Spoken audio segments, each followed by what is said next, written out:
नमस्कार, अपदीपो भव में आपका स्वागत है। पिछली कड़ी में हमने चिंतामयी प्रज्ञा के विषय में जाना था और इस कड़ी में जो तीसरा पायदान हमारा है भावनामयी प्रज्ञा, तो अब इसके विषय में भी थोड़ा सा जानकारी ले लेते हैं जिससे हमारे ध्यान साधना करने में या अपने आप को जांचने में आसानी हो जाए। तो भावनामयी प्रज्ञा हमारी अपनी खुद की अनुभूतियाँ, अपने खुद के विचार, अपने खुद का मूल्यांकन पे आधारित है। ये इस प्रज्ञा में हमारे अपने ही अंदर एक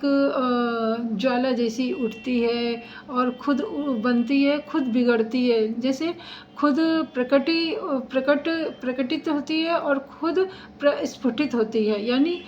खुद का बनना, खुद का बिगड़ना अपने ही अंदर और अपना ही साक्षात्कार लेना अपने मन के अंदर, दो लोगों को बैठा के आमने सामने बात कराना। तो आप कभी अनुभव करके देखिए कितना अच्छा लगता है कि खुद का साक्षात्कार आप खुद ले रहे हैं। तो ये तीसरा पायदान ही हमें बताता है कि हम कितने प्रज्ञावान हो चुके हैं। और एक बिल्कुल जो हम आम भाषा में, लोक भाषा में बोलें तो ये अपने आप को, जैसे हम लोग आटा नहीं छानते हैं छन्नी से और मोटी मोटी जो भूसी रहती है वो निकाल देते हैं और बारीक आटा से हम रोटियां सेक लेते हैं, उसी प्रकार ये जो हमारी तीन प्रज्ञा हैं उन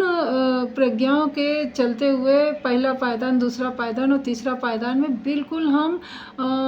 निर्विकार हो जाते हैं और निर्विरोधी हो जाते हैं और हम उन आँखों से सामने वाले का कृत्य पहचानते हैं कि उसने किस भावना से कहा होगा, किस आधार पे कहा होगा, किस मंशा से कहा होगा,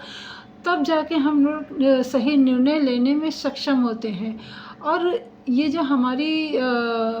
जजों की पढ़ाई है, उप न्यायाधीशों की पढ़ाई है, न्यायाधीशों की पढ़ाई है, ये सब देखा जाए एक प्रज्ञा का यही रूप होते हैं कि उनको इतनी बारीकी से पढ़ाया जाए और हर तरीके से पढ़ाया जाए कि वो एक बात को 10 तरीके से देख के निर्णय ले सके और किसी के साथ अन्याय ना हो। तो यहाँ पे न्याय का मतलब अपने साथ न्याय करना, यानी हमने बराबर अपने ध्यान साधना को समझा है, बुद्ध जी के विचारों को समझा है, या फिर कहीं से जो भी हमने दर्शन पढ़ा है या कुछ वेद पुराण जो भी पढ़ा है उसको हम अपने तरीके से कितना अच्छे से लेके और दूसरों तक कितने अच्छे से पहुंचाते हैं, ये हमारी भावनामयी प्रज्ञा है। क्योंकि भावना से ही मतलब इतना छान लेते हैं कि फिर यथाभूत हो जाते हैं, हम एक हो जाते हैं, हमारा मन, हमारा चित्त एक हो जाता है। तो जब हम तीनों पायदानों से जब